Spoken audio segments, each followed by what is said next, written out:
Welcome back. I hope you're all refreshed. Take your seats. The conference is organised that really we're trying to frame it in terms of conversation and discussion. We've got 4 panels that, as I mentioned when I was up there, that really try and reflect on modes of action that are in some ways quite familiar to us and that we're really interested to know how others are proceeding within those kinds of formats. One of the really wonderful things about organising this event is I just got to talk to Julie and talk to my pile of colleagues and think about who we most wanted to talk to and who we wanted to bring together into the same room. We've been really there's lots and lots of new activist and advocacy groups have emerged in recent years in Australia and around the globe. And it's been a really great privilege to become connected in ways that are sort of sometimes quite diffuse and sometimes quite direct to these groups and through these kind of ever-moving and ever-changing networks. We're really delighted. There's lots of groups in Australia, and we're really delighted to have many representatives of many of those here in the audience as well. So again, I think one thing, I know that so many of you who are in the audience are also incredibly active and incredibly knowledgeable, and we've made some decisions about who's on the stage, but we know that many, many of you could be here too. So again, we hope this turns into a kind of broader conversation and discussion. So this session is on something very dear to my heart, grassroots organising and action. It asks how we might come together to demand change, to support underrepresented groups and to shift the built environment and design professions. Who are these groups? What are their motivations? What means have they used and how have they created impact? I think probably all of us, it's been kind of a bit accidental. Things have just, I think one of the policy session later will be about much more kind of intentional things. I think we are full of intent, but our each of our organisations, I think, have surprised us, sometimes by even coming into being, and sometimes by what's happened to them. So we've got 4 wonderful panellists here to discuss the possibilities, and again, we've tried to sort of think about a kind of range of models of activity, a range of commitments and a range of locations. So we start with Akua Danso, who is a London-based architect and co-founder of Black Females in Architecture, which she established with Alicia Fisher, Nebasera and Selassie Situfe. Situfe, sorry. BFA aims to increase the visibility of black mixed heritage women who work and study in the built environment. It works hard to address inequality, and the lack of diversity in architecture. Akua is also passionate about improving regeneration of inner city communities and interdisciplinary collaboration across the creative industries. And BFA has just been like this sort of rocket.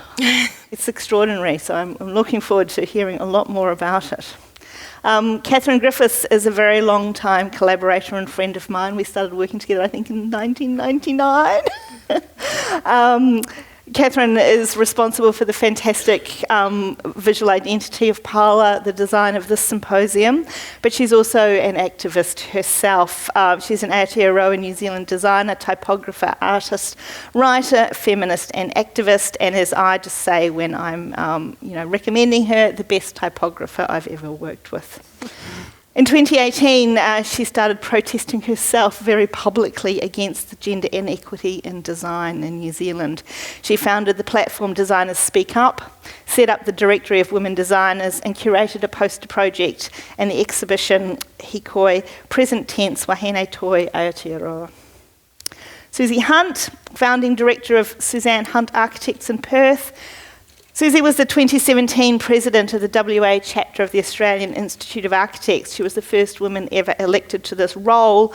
She did a lot of things during her tenure, but one of them was establish a group called Work Women Wisdom, which meets quarterly, quite often at her house. Kind of really interested in how you use this kind of powerful institutional roles to establish grassroots organisations.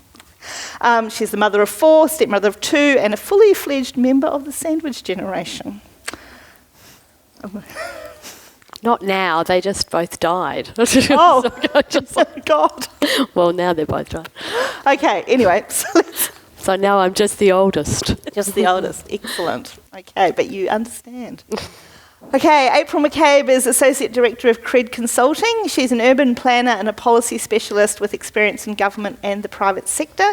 She's passionate about local activism, gender equality and the advancement of women in the built environment.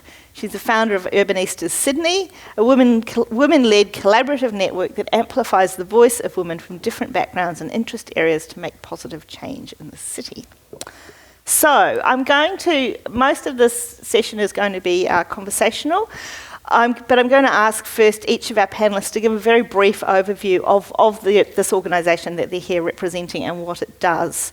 So the idea is that this serves to further introduce them to you, the audience, and provides a kind of ground for the conversation that will follow. We will have hopefully a decent chunk of time for questions and discussion with you. So as you're listening, please do think about what you might like to ask, what else you are interested to know about this topic. But for now, I'd like to invite Akua to tell us a little more about the extraordinary explosion of BFA. Hey, thank you. Hope you don't mind me going to the computer. Thank you. Oh, you need this. Yes. Perfect. Thank you.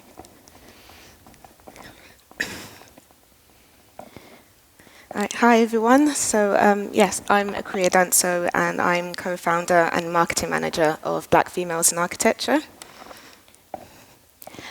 So Black Females in Architecture, or BFA, is a network founded to increase the visibility of Black and Black mixed heritage females within the architectural industry and various built environment fields.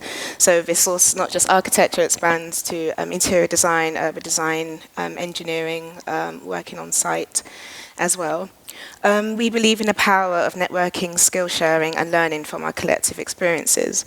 Our BFA members benefit from shared knowledge, career advice and development, guidance, access and job opportunities. So this is an image of 3 of our members, and earlier this year we held a workshop which was looking at different ways of how we can reuse plastic from plastic bags to make plastic tiles. So this was done in a workshop in East London, and we were working in collaboration with the Design Museum. So why Black Females in Architecture? Why did we think about coming together to form this network? So currently the demographics of the architecture industry is extremely disproportionate, so 95% are white males. Of all first-degree students in architecture, building and planning, the lowest proportion of women are amongst Black Africans, reaching 29.4%, and Black Caribbeans surfacing a mere 20.4% in comparison to Chinese at 33.2%, and the highest within the BAME community, so BAME as in Black, Asian, minority ethnic, of 44.6% for other Asians, according to the latest CABE report on architecture and race in 2011. So unfortunately, this isn't even up to date right now, and we're working very hard to try and get more current stats. So according to the RBA Education 2015-2016 survey, the proportion of white students compared to other ethnic backgrounds after each stage of study rises sharply from 68.4% entering Part 1 level, which is your first bachelor's degree, to 88% by Part 3, which is your final examination before you qualify as an architect. So simultaneously, less than 2% of students who've reached Part 3 level and successfully pass identify as Black, reflecting a percentage of 5% when compared to 7% that enter at Part 1. So I myself are part of that statistic. So I recently qualified as an architect a couple of months ago, and so I represent that less than 2% who reach the end of their qualification to qualify. So our team, so I'm one of 4 co-founders, and we met in London after a seminar event as strangers, and our initial meeting was just that we'd stay in touch as friends, and BFA grew organically from us staying in touch, which I'll go into more detail later. So we have Neba, Selassie, Alicia, and myself. And as BFA grew over the past year and a half, as more opportunities came through, we realised that we needed more support to keep the network running. As the four of us work full-time, we needed more support and help in our spare time to keep BFA going. So we decided to come up with a committee team, and they are wonderful women who are doing fantastic things in their work and in their spare time. And it's not just architects, so they're also into research and working in the public sector for regeneration and spatial design. Apart from our committee, we have an advisory board, so we are all relatively quite young, and we value the experience and knowledge from more mature women in the industry. So we reached out to certain professionals, not in just the UK, but abroad, who we felt could assist us in making sure that BFA continue doing the work that we do well. So we have Professor Ola Oduku, who's the chair of architecture in the Manchester School of Architecture. And so she's one of the very few black women in academia in a built environment. I didn't know she even existed before last year. So it's amazing to be working with her. And then we have Remy Connolly Taylor, who at the age of 26 has her own architectural studio in London, which is amazing. And she's been giving us a lot of business advice. Yemi is also an architect and a council member of the RIBA.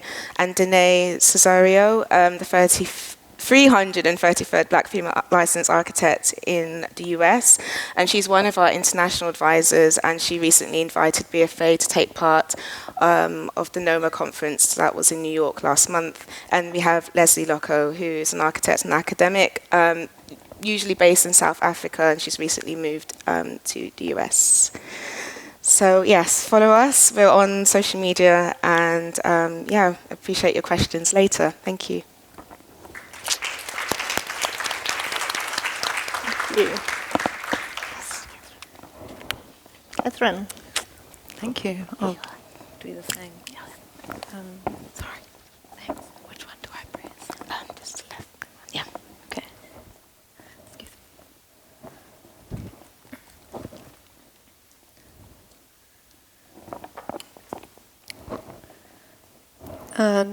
Tēnā koutou katoa.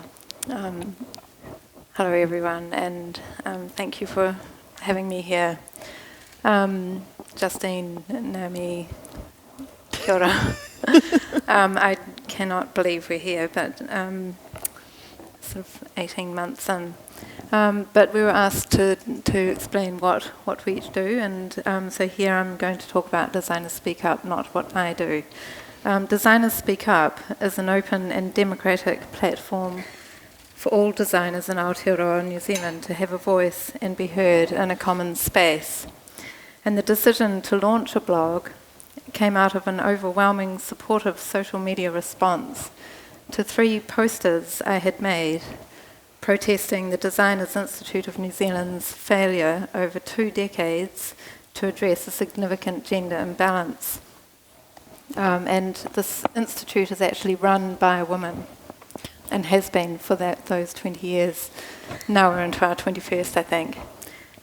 For the past 2 decades, the Institute has awarded its top accolade, the Black Pin, 43 times, 40 to men, 3 to women, one of whom is the CEO herself.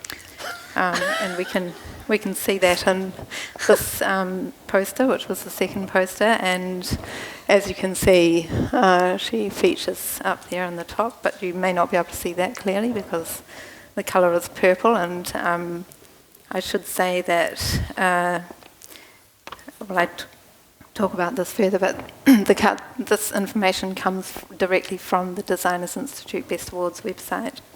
And I'll come to that.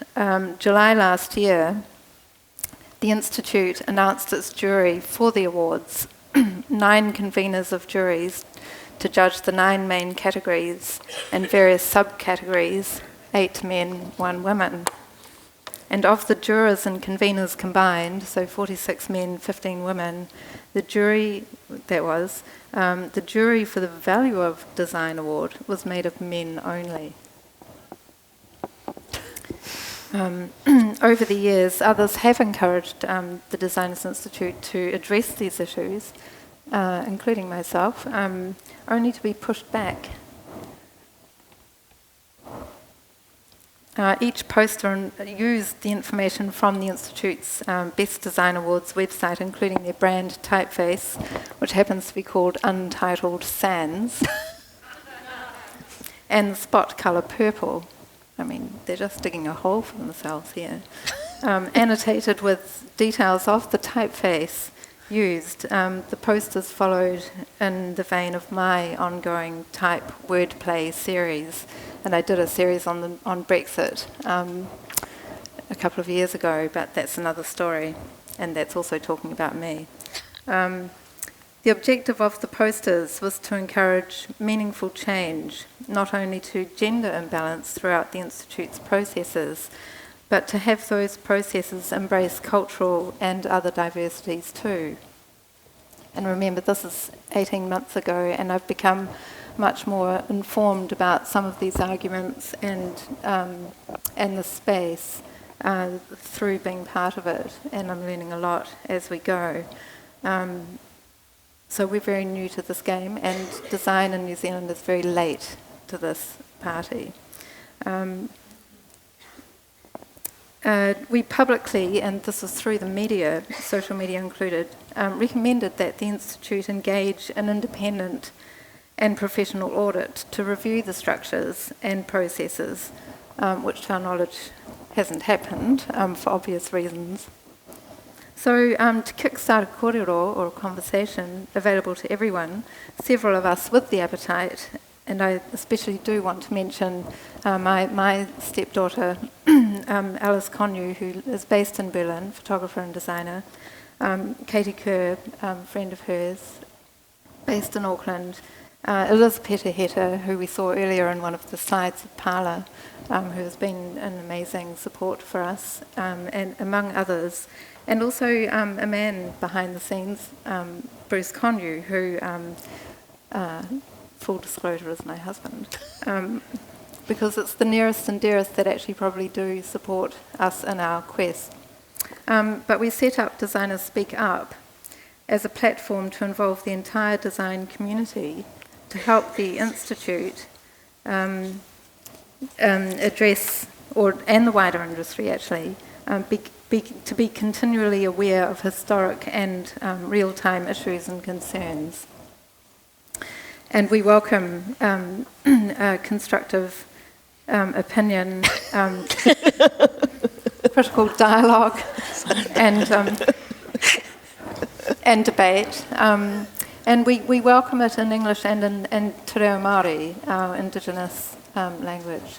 And we also invite questions, so should jump back. As you can see, we are embracing our language. We organised a protest, Action 43, with the support of Auckland Feminist Action Group, who put their hand out, and we'll come to those, I think we'll be talking about some of those things later, held on the night of the awards outside the venue, and there was immaculate timing by the Institute because the awards coincided with New Zealand's 125th anniversary of women's suffrage. They just gave us everything on a plate. And with Alice and Katie and the two core members of the Designers Speak Up space, I should also say that Designers Speak Up is a reclaiming of a name, Designers Speak, from a series that I started back in 2006, I think, when the Institute said to me, Catherine, what would you like from us? And I said, we want to hear people speak. And they said, well, you organise it, we'll support it. So I organised a series of talks. Back then, Bruce was the wordsmith on that and said, why don't you call it Designers Speak? So we did. And then they adapted and adopted that program. And years later, we discovered they registered the name Designers Speak. So when they talk about it, they have a little R and a circle at the end of the K. And so as part of our kind of response, cheekily, we reclaimed our Designers Speak Up. Anyway, that's another story as well. But what I should say, the aim of Designers Speak Up is to establish a contemporary what I should say is we launched subsequently the Directory of Women Designers for Aotearoa New Zealand, and the aim was to establish a contemporary, historic and perpetual index of Aotearoa New Zealand designers who identify as women with X, how we say this, I don't know how to pronounce that word, non-binary of any gender experience. So we're trying to show that we are embracing all groups, and we're learning as well about this. So in that journey we discovered new things. Living and deceased of all diversities, social, sexual, cultural, ethnic, located anywhere in the world. So for Aotearoa New Zealand designers. And here a team of volunteers, and I should note that this initiative, this whole thing is completely voluntary. It's volunteer-based.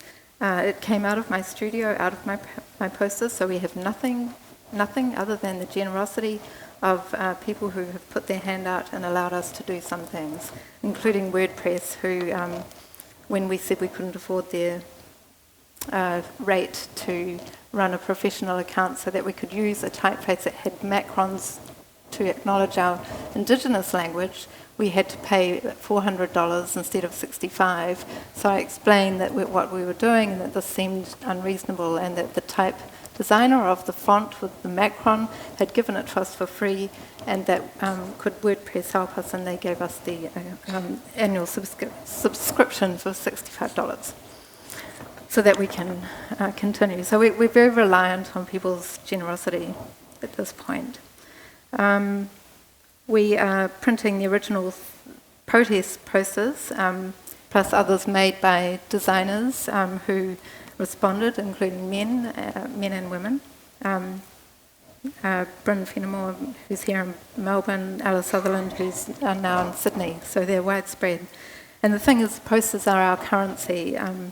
It's our koha, so when people do things for us, we give them a poster. And we wouldn't be where we are now without the wider community of institutions, galleries, and individuals who have put their hand out. And that community has grown dramatically. Sorry, this is I'm eating everyone's time, I think, so I should really roll on.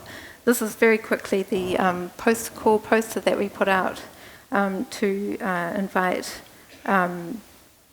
people on the directory to design a poster using the medium to explore and address any issue, social, cultural, or political of their choice.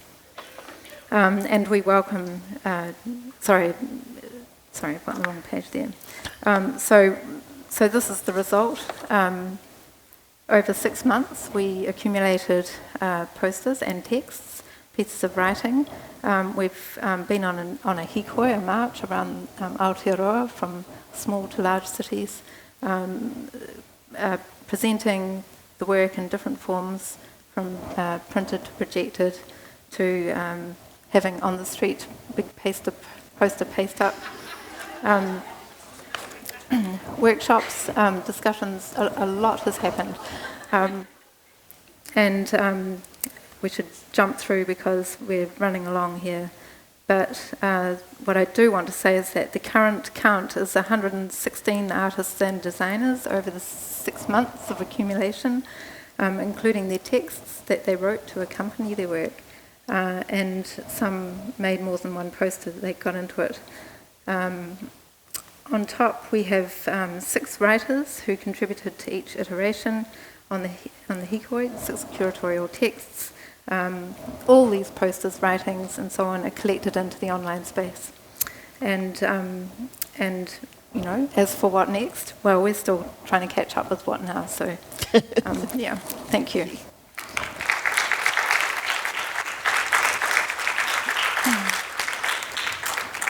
Okay.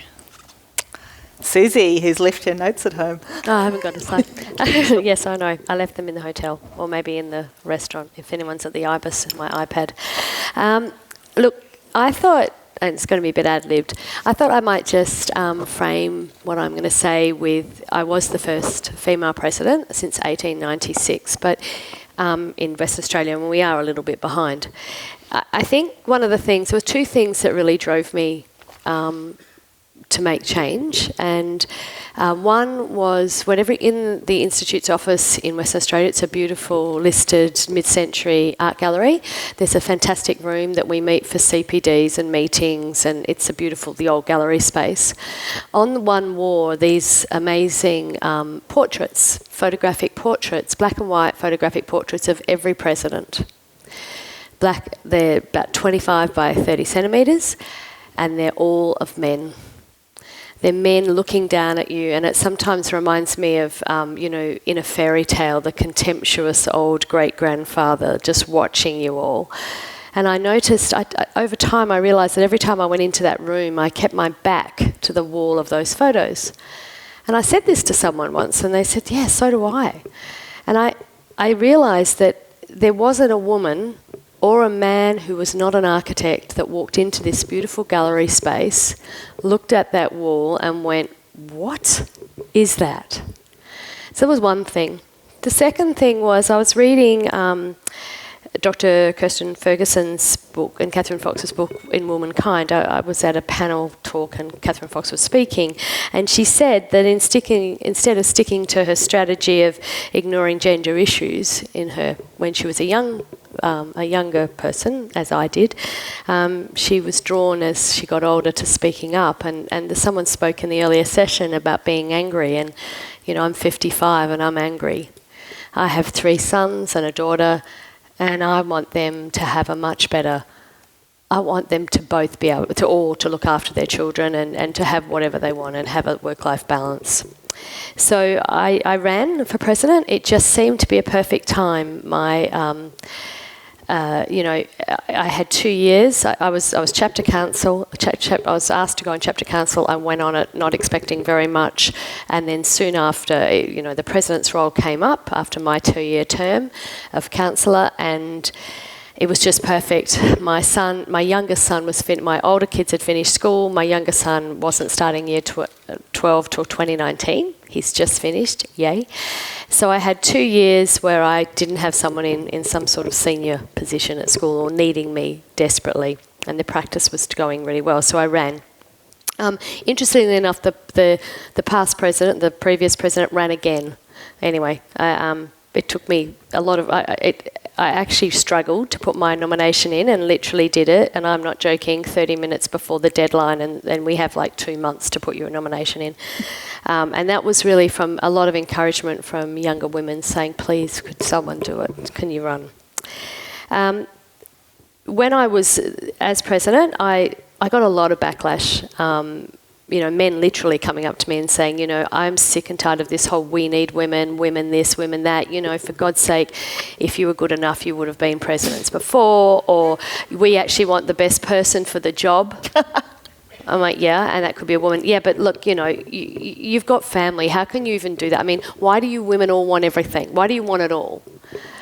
And I sort of, and then when I was president, when I was actually confronted by an older man who I knew. My father was an architect. I've been immersed in this industry my whole life. In fact, interestingly enough, my father never had any women working for him, but anyway. He said to me, he goes, Suzie, I didn't vote for you, and I would never vote for a woman, and I don't think we need you, and I think you're going to do nothing. And that was sort of like, oh, fuck off, Oh, God, you're such a dick. Anyway, so it was really, I just thought, you're such an idiot. Anyway, but what it taught me, and it was really important, is that there was no way I was going to start banging on about gender or issues about women at the beginning. And I was elected in a perfect storm. We had a new government who were really engaged. They were young. They demanded that women were on two women were on every single government board. They were really focused on equity and diversity, and that was fantastic. I was the first woman. They were elected all at the same time. I got a heap of press, and I went out and I was really honest about my life. And it's been quite non-linear, and it's been all over the places, and includes divorce, crappy husband, 4 kids, single parent, blended family, sick parents, whatever. And I call that my subversive call to action. because I thought if I can share my stories, my kids say I overshare, but anyway, if I can share my stories, then I'm hoping that the women that are watching this that are architects will be willing to share their stories. It took me 9.5 months of doing a bit of subversive action and getting the lay of the land and doing a lot of advocacy for the profession in procurement, local government reform, a lot of that just banging on in the press. I was lucky because I was the first woman. A lot of female journalists, property journalists, gave me the opportunity to have a column in our local paper. We only have one.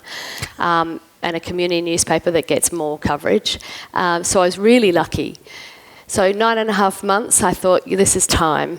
The guys would be happy. I've been out there. I've been advocating. They can't say. I didn't want me talking about being a woman and my issues and whatever to affect the future of another woman president, because this was the one and only chance. If I went out there and did that, there'd never be another one. So I realised that the time was right, and a lot of women in those first 9 months called me, asked to meet with me, wrote me these most heartbreaking letters.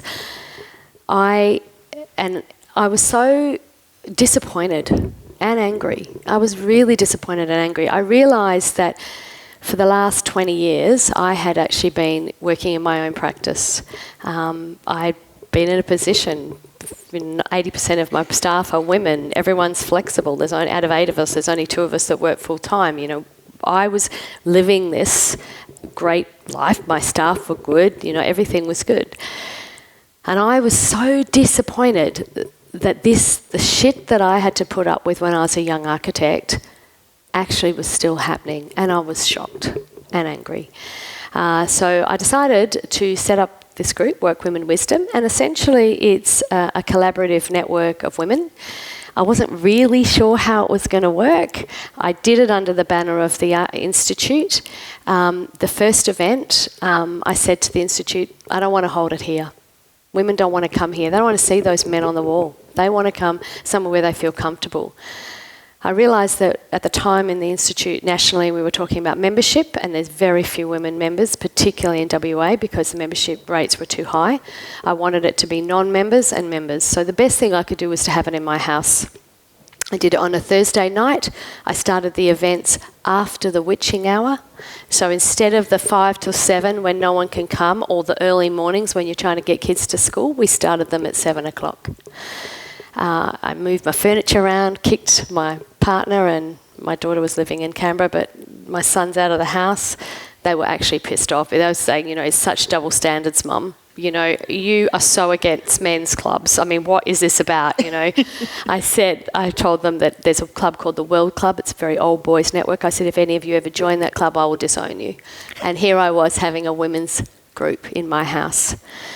I did a call out, loose call out, contacted people, said, come to my house at 7 o'clock. We're going to be talking about networking. I had 2 friends from EY who said, we're going to talk about, they actually get trained in networking. I thought none of us even know how to network, so let's learn about it.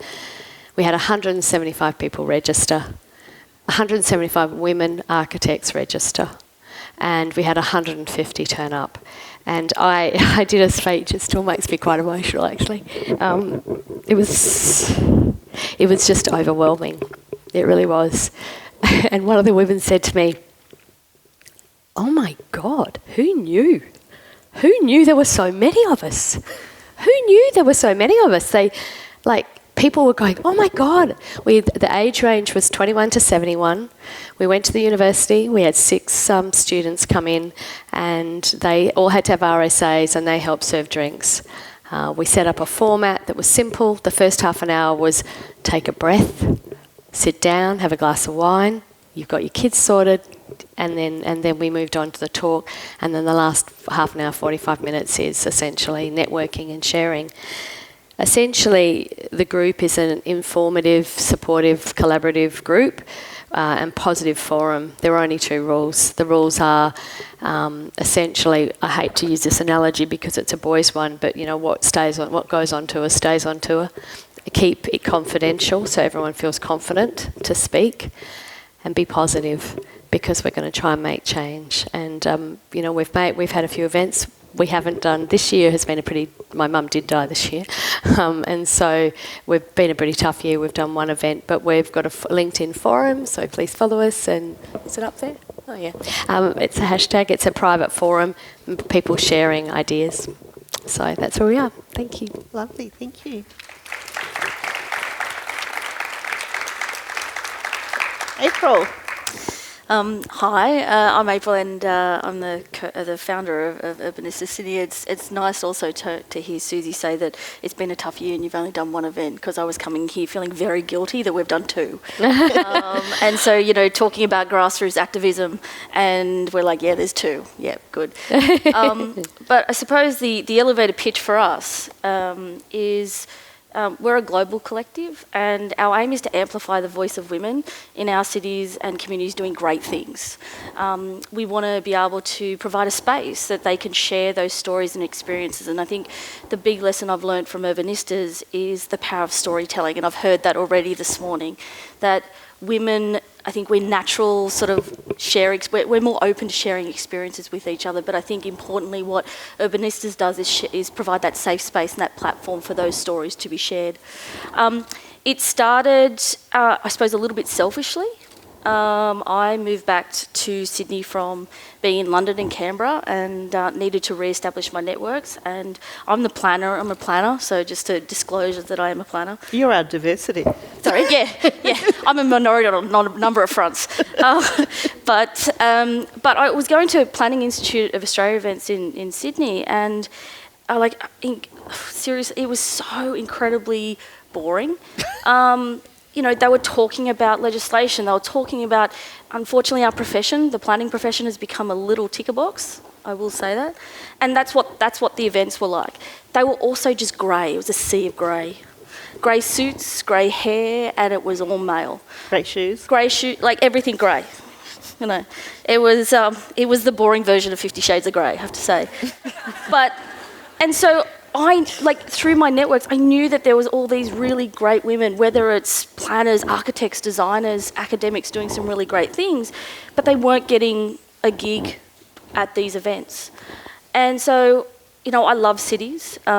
It's my profession, but it's also my passion. And I get really enthusiastic when I'm talking about them. So I was like, how can we create a space? I think the other thing is that, I've been really lucky in my career to work with amazing women. I'm at Craig Consulting, which we're all female social planning consultancy, and I had the great pleasure in my previous job to be the policy manager for the Lord Mayor of Sydney, Clover Moore, who is an amazing female champion of cities. And I think it's coming from those places of activism that I saw where can we provide, and it was a bit like Justine and Naomi were talking about, that it's the friendly feminism type of stuff. It's how do you create a space that's positive? And that's been the great thing with Urbanistas, is that people walk out of there because we're sharing stories. So, as you can see up there, we do every year we do a Galentine's Day event, and it's always a love letters to something. So 2 years ago it was love letters to the city, and we had people submit their love letter to their city. And then this year we did a love letter to self. So we're looking at beyond we're looking at beyond the city, but also issues that impact city. So the love letters to self about, we work in these professions that are highly visible, that are subject to high criticism. So how do we as a collective look after ourselves? And that's kind of what Urbanistas is. I was reading the Sheryl Sandberg book, and she talked about women being our best cheerleaders. And I think that in professions where we have had this very male kind of lens put over things we do, having those cheerleaders in the room is really important. So we do that. We also recognise the power of the collective network. It started in London with a friend. I came back and said, what I'm going to do, I can't go to these peer events, it's ridiculous, what am I going to do? And she said, why don't you start up Urbanistas in Sydney?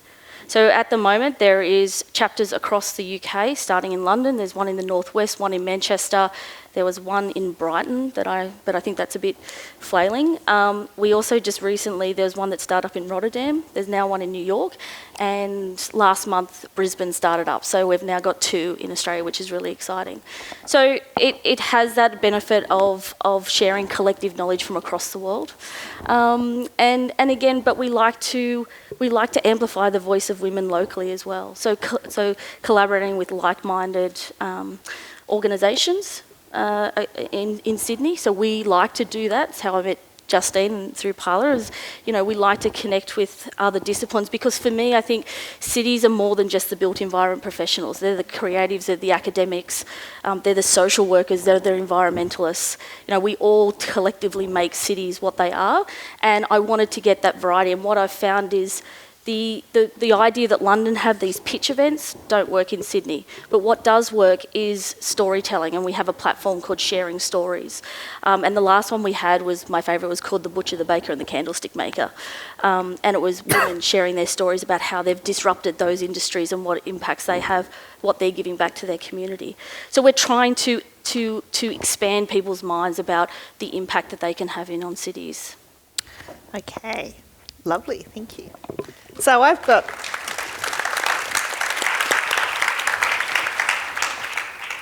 pages of questions here, some of which you've already answered. But I am really interested. I'm really interested in motivations. So, in some ways, you've all already kind of explained how you came about, and the statistics are horrific. In fact, in all of these situations. So we kind of understand, I suppose, from those presentations, the kind of structural challenges that you're facing and that you're trying to address. So I'm kind of interested a little bit in the personal stories of why now? Like, what was the tipping point? So you guys met at an event, you didn't know each other. Yeah.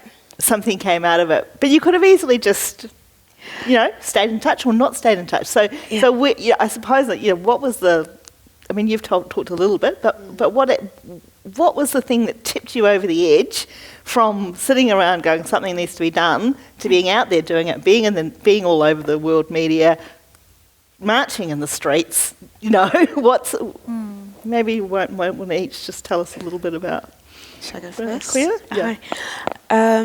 So for us, the motivation came from when we started this WhatsApp group to stay in touch as friends. We realised we had lots of shared experiences, being the only black female in our course at university, or being the only black female in our working in practice, and some of the discrimination or the marginalisation that we experience. We thought, actually, this happened to you, or it's happened to you, or I felt like this, or I've got a friend who said this happened to her. And so we started adding more black females or mixed race females that we knew from university or work that just into the group, and it just grew organically. And then one day the 4 of us met for lunch, and we thought, guys, we've got like 12 friends in this group, we could actually potentially get more women and start something. Little did we know we would have over 200 all over the world and growing. And we've had more women email us saying, oh my gosh, I didn't know this many other women, black women, did architecture or engineering or planning.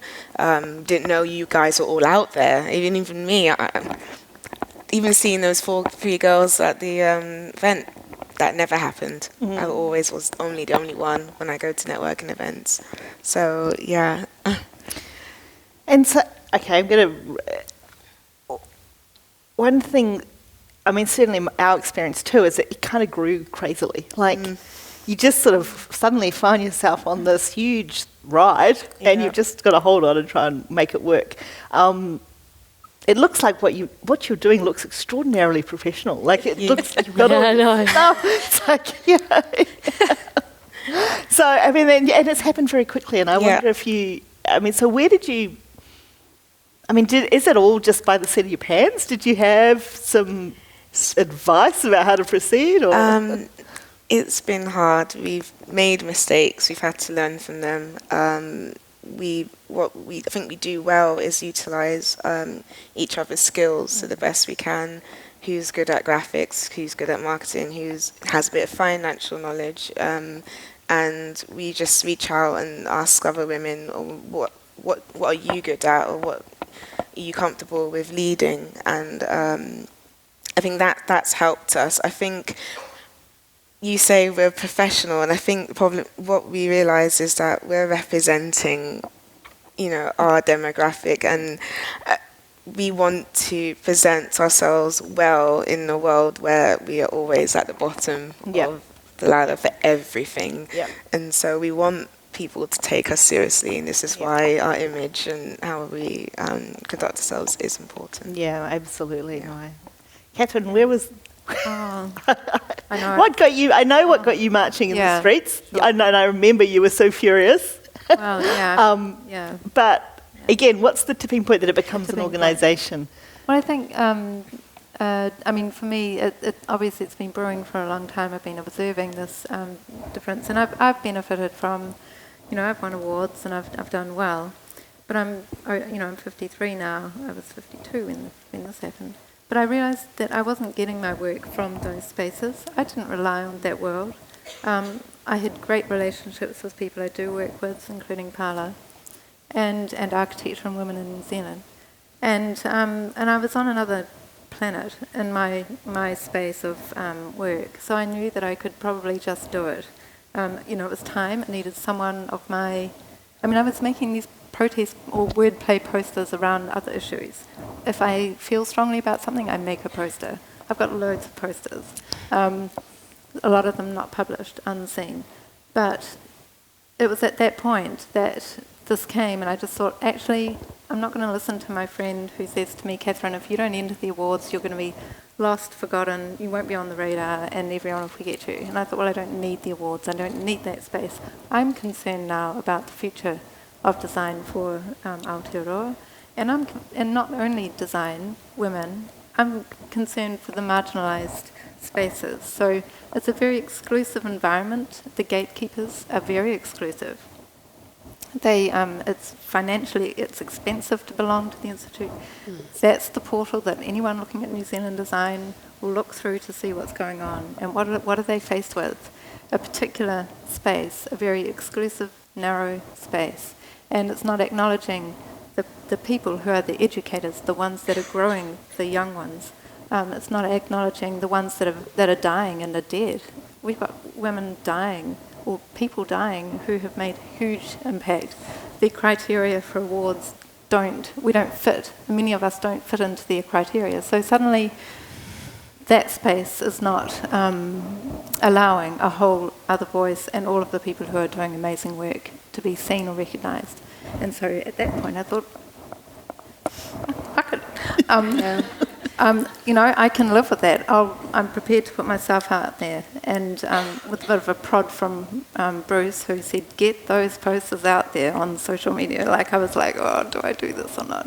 I had them lined up, and out they went. And the response was overwhelming, supportive, and the comment through that generated. Then I realised we needed to continue, and I'm trying to get out of it now. I really want to pass it on, hand it over. I need to go and I need to earn money. I have to find a job. I can't sustain this in the way that we've been going. So it's been very opportunistic. We should be doing what you're doing, formalising some things. But we're running on the thread of an organic, very responsive, but very authentic channel. We're untethered to any institution or other agenda, so we can do what we want. So we are more of an activist group, but we're advocating for the future of Aotearoa New Zealand design, and that has to include all the people who are working in those spaces. Sorry.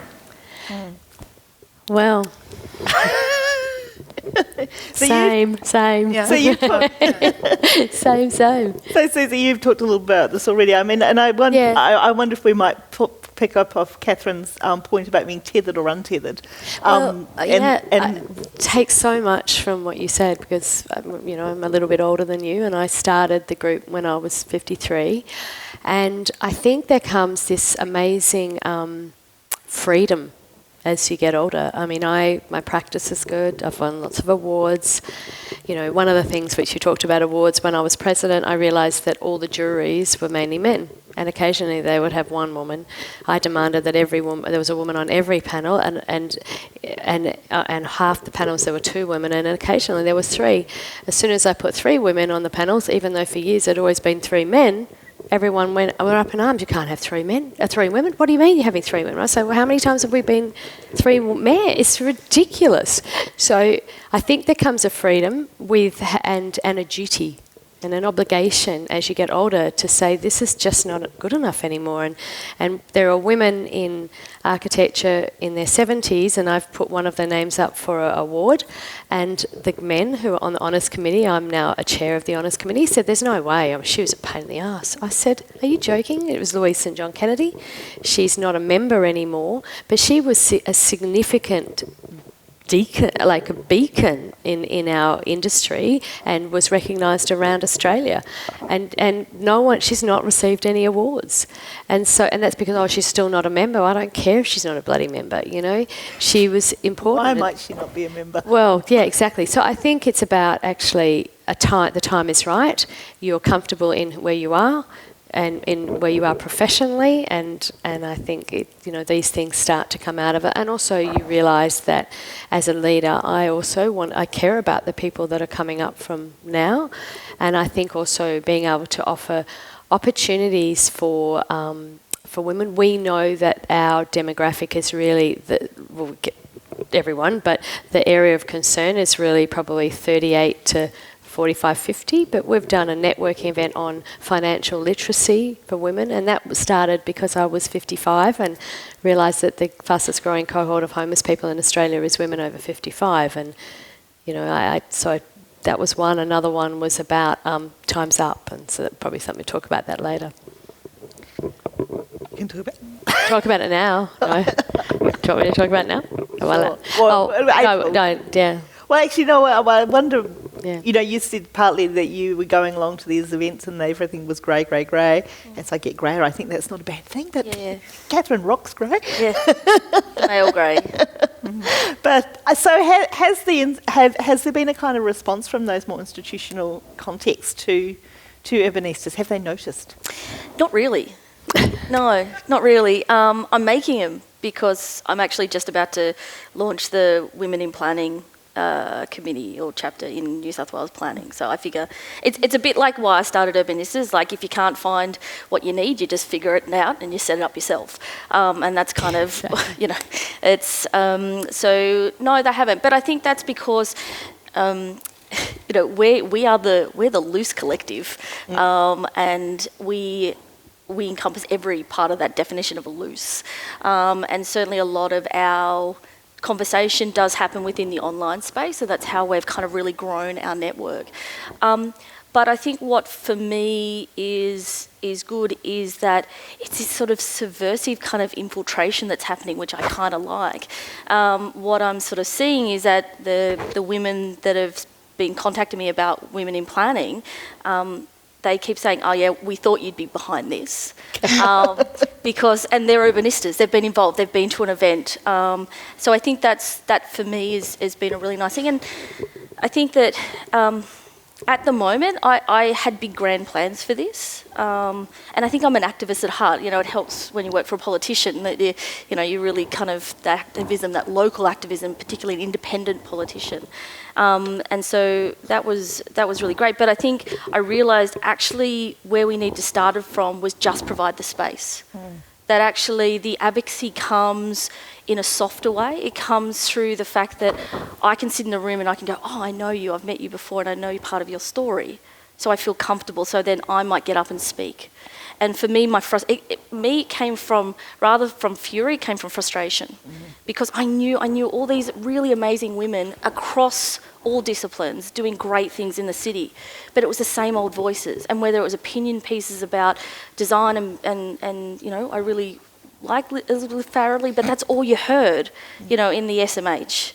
You know, Clover, again, such a great champion for really great people-focused cities, but they don't need us. They don't need a platform. They don't need a bullhorn. They've already got one. What I wanted to do through Urbanistas is give women confidence to be able to get up and actually feel like their story matters. And their story, and through that storytelling is where the impact happens, and that seeds and encourages the other women in the room to maybe get on and do that idea that they've been wishing. Because the big thing I found was women, we have and I'm generalising, which, you know, we all hate, but women have a tendency to want to make everything perfect before they're willing to present and willing to put it out there. Men seem to have this bravado where they just kind of chuck it out there and see what happens. And, you know, that obviously there's variations because we're all not the same. But I wanted to provide a space to encourage people to just throw an idea out there and see where it goes. And that's what I'm starting to see. And London has a more formal pitch kind of approach. It doesn't work here. And what I found works is that storytelling. And it's been really great. And I love the feedback I get from the events is that people walk out feeling really positive and feeling motivated. And I think that for me is the power, because then people are willing to get in there and give it a crack, rather than the anger, because sometimes the anger burns out pretty quickly. But I think positivity, inspiration, that has longevity. And that's, I suppose, what we're trying to So that, I mean, one thing I'm very interested in is how we sustain these things. And I think it's obviously an issue for all of you. And I think the other question is, I mean, and this might be discussed tomorrow, but, you know, there have been many, many extraordinary collective activist groups in the past, which, you know, and there's a kind of fairly common story of there's a huge amount of energy and passion. Eventually they run their course, it's exhausted, and quite often the information about those it's not archived anywhere, it's under someone's bed, and so we quite easily lose even the history of our own activism. And I think, you know, the exhibition that's in the US at the moment, which Sarah, I'm sure, will talk about tomorrow, is really significant for starting to kind of document this. So I suppose that there's a kind of few questions in here. Is having a sort of defined time frame, maybe that's an answer, maybe we don't need to keep going forever. But I mean, one of the problems with, you know, they get called passion projects is you run out of energy, you run out of money, or you don't have any. So how do we want to do we want to set things up to have a kind of longer life? And how might one do that? And certainly that's something we've talked about a lot at Parla, and we now have a very quite good support system, and, you know, I get paid for my time now, which I didn't used to, and that's made a huge difference. So we've kind of taken that step. But we could also have just said, well, we're at this point, the research is finished, we've done this, it's actually time to close down now, and someone else can pick it up later. So I'm interested, about I suppose your thoughts about longevity, and processes, and how you might kind of, where you find the means to do what you do now, which is obviously some of you from your own resources, which are, you know, stretched. And what are the means, and where do you hope to go, or do you just find someone else to hand it over to? This is something we talk about almost every week amongst the other co-founders. Yes. I think I can say in summary, BFO, we'd want to get to a point where it's essentially not needed anymore. Yeah, of course. We all want to be redundant. That's it. Yeah. That's a wee way away. Long way. I not to sound negative, I don't think we'll ever get there. So the reality is that we want the network to be sustainable. At the moment, we do this in our spare time. We don't get paid to do it.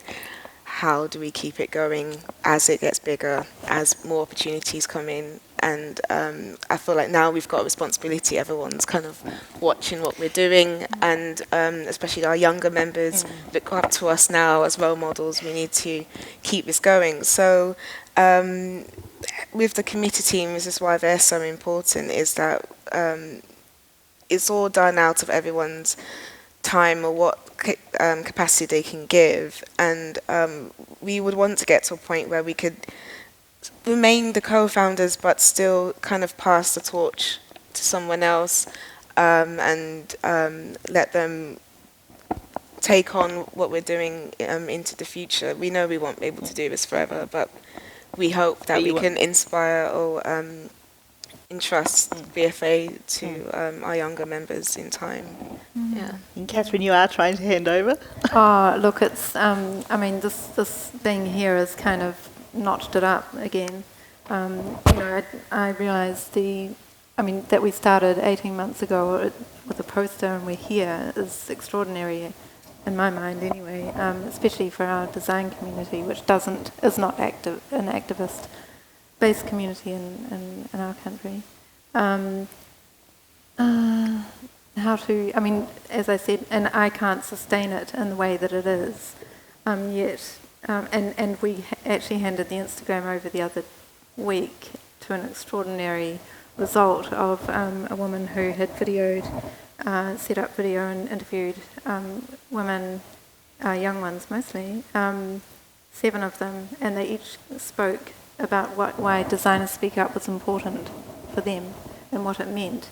And in a way, what it did, I thought, oh God, don't ask that question because it means we're going to have to carry, we're like, what is next? To be continued is the name of her project.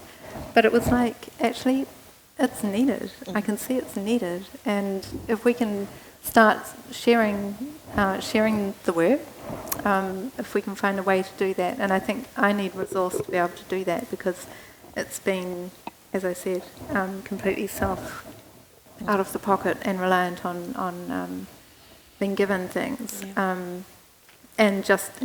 But what we have done has what it's proven to do is show that there is a community and a desire and a thirst for this.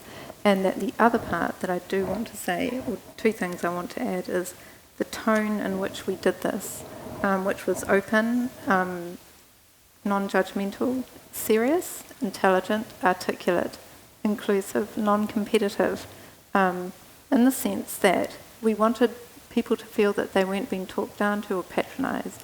And that's partly, in a way, where I come from in my writing and my work. It comes from a particular point of view.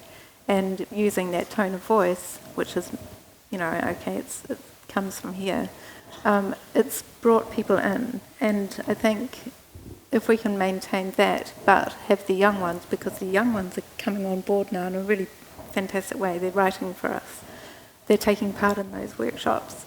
They can see, but they haven't had to go through what we've had to go through to get to this point. So we're having to share the knowledge or pass on that backstory knowledge to they have a very different viewpoint of where they're coming from. But I'm not even going to go any further on that because I don't know enough. I'm learning about this stuff. But it's quite incredible. And I know there's more to be done. But the other thing is that the poster project was a positive project where people could be angry, feisty, passionate, talk about issues from, sexism through to the environment, to social issues, to Indigenous issues, to the fights and needs of people. And that's what it brought out. And I thought that was incredible. It wasn't about necessarily being women. It was, and women did talk about those from personal experiences, but there were other people talking about wider issues.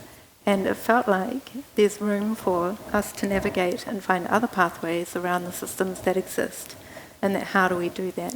And I think in Aotearoa, Māori are doing that to a degree because they have to, and that's where they are in that space, and I'm working with them anyway in my own practice. So there's a lot going on where there's this exchange and desire to connect. And so with the writing, the essays that we've had written, given to us for a poster, they're terrific pieces of writing, not just from designers, artists, writers, thinkers who have contributed to our project. And I think the online space is our archive, so we're not going to lose it. We've got it. Sorry, another rant. No, it's good. I mean, I think it's also very, Because I've got so much in my brain from what you said. the other thing I'm really interested in is how you've used, I mean, I know you love posters and I know you do posters, but it's also, you kind of use the material of your discipline to argue for action. I mean, we love posters, but it's really the material of your discipline and how. The So I'm form kind of expression. And I think that was the thing. It was a way to express where everyone could express themselves in a way that was common, and using the tool because we wanted to look at what does the landscape of design look like by Aotearoa designers, women, now, and that's what we've got now. So by doing that, it's empowered them to be able to express and articulate in that space. Suzie. Look, I think this year's been interesting for me because when I was president, in October last year, was it last year? I can't remember. Whenever last year, it was the last end of the year. We did a Times Up event, and obviously we did the Parlour event, and then we did Times Up, and that really came out because people were actually writing to me, women writing me, telling me stuff. We did it and we organised, in some of the photos you can see equal opportunities. Lawyers came and we talked, and a lot of younger people. We had 90 people at home on the floor in one of the photos, and they really were very open about, and they could, and I realised there was this absolute urgent need for these younger women to be able to ask questions of lawyers without being criticised or being questioned by their bosses. They wanted to know about interns not being paid. But at the time also, I had a young Canadian architect, and I asked her, she didn't know anybody, which was great, and she went round and she asked everyone a question. I said, just ask them a question about what's concerning them, what's their experiences, what's their practice experiences. And I sort of saw it as a way of finding out what events might be good for the future. But what came of that were these just terrible stories of abuse and harassment and abuse. And I mean, some of them were abuse and should have been. And I had a couple of women had written to me before about a case of abuse, and I actually spoke to the lawyers about that. And we don't name any names, obviously, but he said, she needs to go to a lawyer, and we gave her some legal advice, and she didn't want to do that. And these were senior architects. One actually got into her sleeping bag on an Aboriginal community. It was just horrendous. Anyway, other ones where men were coming in every morning and massaging a girl's shoulder and saying you need to relax, or women who are 35 being told they're going to be a director and all of a sudden they're not going to be a director because you haven't had children yet, you're going to have children, we can't afford for you to be a director and go on maternity leave. So there's all this stuff. So what came out of it weren't ideas for a future events. Some of them were, but what they really came out of that was a letter that I decided as president, my last sort of sting in the tail was to write a letter, which I think you've got on the Parlour website, to the members of my profession. And it was a hard-hitting letter. It was, this is not bloody good enough, we've got to do better. And I itemised, I had probably about 50 comments from women about actual abuse and harassment, and I summarise them into a generalised 10, and that really hit home. I got some amazing feedback from practice leaders who were saying, I never knew this, is this still happening? It was actually happening in their offices, not that I could tell them that. I had amazing feedback basically saying, thank you, really thank you for doing this. But then I know a young architect came to me the other day and said, I thought that letter was so good, but my boss told me that, you have no right, she's told me just recently, so this was a year later, that you shouldn't be using, as in me, shouldn't be using your position to bang on about gender stuff. And by that stage, I didn't really care less anyway. That made a difference for the women in architecture because they spread it around in their social networks, and that meant that they knew that someone was actually saying what needed to be said in a position where it didn't actually affect me. The interesting thing that came from that, I had that event at my house, I was still president, we had a legal complaint. An architect, a 45-year-old architect wins lots of awards, is out there, tried to sue me. And the reality was because someone, no, we don't mention any names in the in the presentations at all. That's a rule. But someone had obviously said, I believe there was an older a female architect said, look, your name's being mentioned, you're not paying interns, you better pull your finger out because people are talking about it. Anyway, a whole legal letter, a whole big blah blah in the National Institute and whatever. And he demanded, and the Institute demanded, that I hand over the list of guests, which I refused. And I could refuse because it was in my own house and it wasn't an Institute time. And so that really changed the way the organisation came, and the Institute is no longer branded with it, although I am still obviously an immediate past president of the Institute. So that was a really good learning for me in the fact that, you know, be careful. And I suppose the next thing is that this year I have got Living Edge to come and be a sponsor, and so they are offering their place. So some of the photos were in Living Edge's showrooms. I've got a retired architect has rung me and said, can I volunteer for you? And she now is the coordinator of the forum.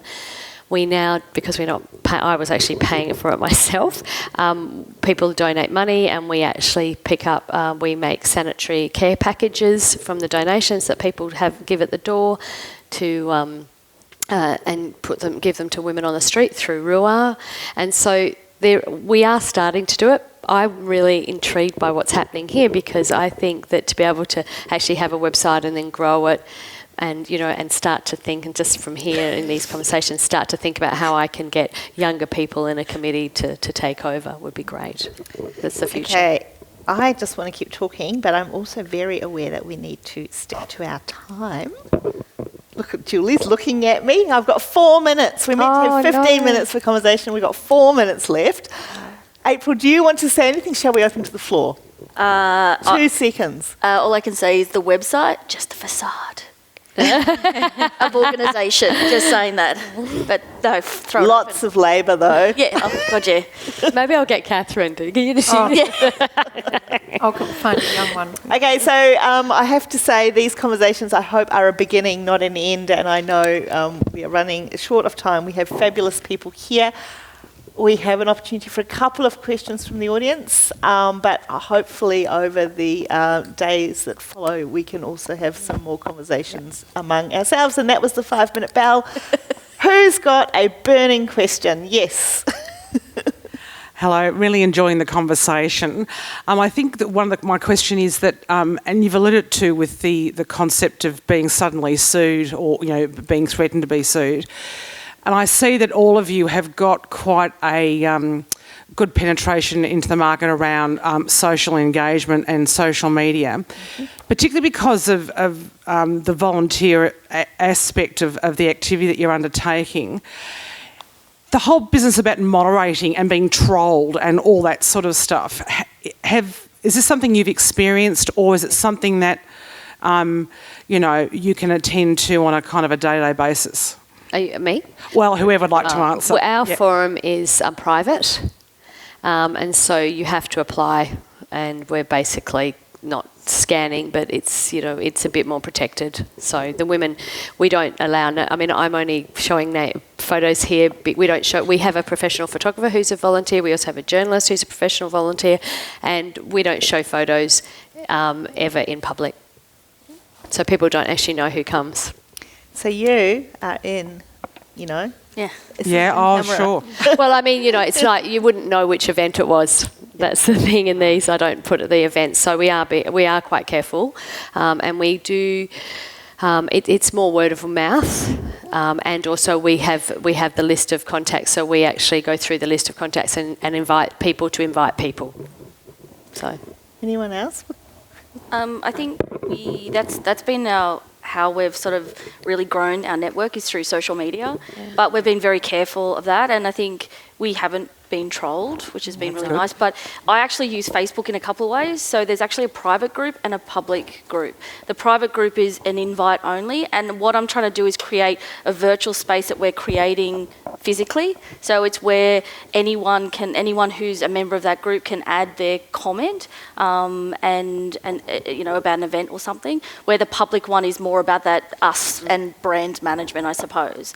So we try and manage it that way. So, but we've been really lucky. I mean, we have urban misters as well. We're not women only exclusive. We just say that our speakers, and we're women led, but we're certainly not exclusive. And we've got some lovely urban misters. Yeah. I'd say I'm like the odd one out here. Similar to you, we have that public face, and then we have our private sort of platform. So we no longer use WhatsApp, but on Slack, which is like an app, and we have our discussions there in a sort of private, safe space. But the reason why I say we're the odd one out is because we are an exclusive network, and that comes with a big reason. We felt that we could not represent other ethnic groups as for black women. I can't speak for an Asian woman. I can't talk about her experience as if it was my own. So we haven't been trolled, but we have had people challenge us from the beginning.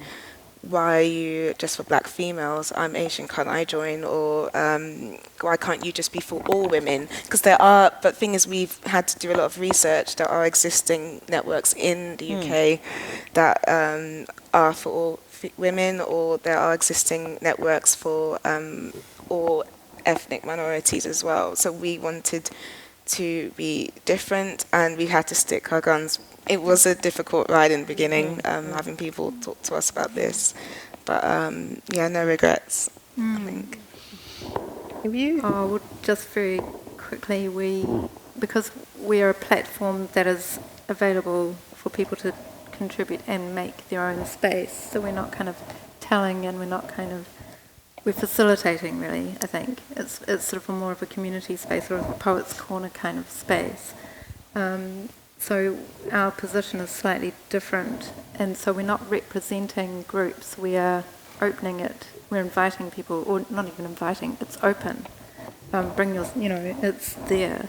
It's for people to make it what they want to make of it. We did get, and we're very open and online. So we're the Instagram account, please have a look, because there's some lovely stuff sitting there at the moment. We did get challenged in there early on, and then decided not to engage too much in that space. I mean, the challenge was kind of silly. It was, you're stomping on the mana of men with our protest, and it was just a crazy comment anyway. We kind of. I've lost my thread. I mean, I can answer that from Paula too, although I have a bad habit as the chair of answering questions, because it's really surprised me how we haven't had a great deal of trolling, and we have really used social media a lot. We've had almost nothing. Occasionally a little, there was some idiot made a comment the other day, and you have to watch it. I mean, when we do Instagram guest hosting, we just hand the passwords over. We've had 2 instances where people have questioned something, and it's been about attribution, that someone's felt that their work role in something wasn't recognised, and in both of those cases we were able to go to the person who posted quite quickly. We did, after the Christchurch massacre, the person who was guest hosting posted the pyramid of white supremacy, and we had like a weekend of people going, you shouldn't blame all the white people. And it was just like, it was some very stupid and foolish comments that weren't, I didn't think, engaging with the point. And so that did involve some kind of, fairly active management on my part. I spent all weekend glued to my phone trying to kind of manage that. And I had advice from other people, behind the scenes too, going, okay, do this, do that.